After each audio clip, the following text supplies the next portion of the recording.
कुंडलीमध्ये कालसर्प म्हटलं की हा खूप घातक दोष आहे. मनुष्याच्या जीवनामध्ये अत्यंत घातक दोष म्हणजे कालसर्प. हाती तोंडी आलेला घास हा निघून जातो असा आहे कालसर्प. तर यातून मुक्तता होण्यासाठी काय उपाय करावा, तर अर्थात कुंडलीमध्ये जो कालसर्प आहे याची तुम्ही शांती करू शकता. एक सगळ्यात प्रभावी उपाय सांगत आहे. तर हा जो उपाय आहे हा तुम्ही नागपंचमीच्या दिवशी करू शकता किंवा इतर कोणत्याही दिवशी करू शकतात.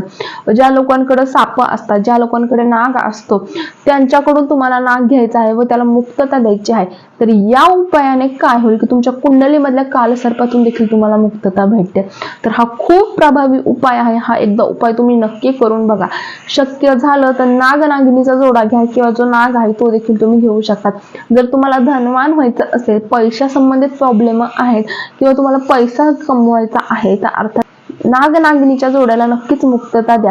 यामुळे काय होतं की त्यांची कृपा तुमच्यावर प्राप्त होते, तुमच्या मनातल्या सर्व गोष्टी पूर्ण होतात.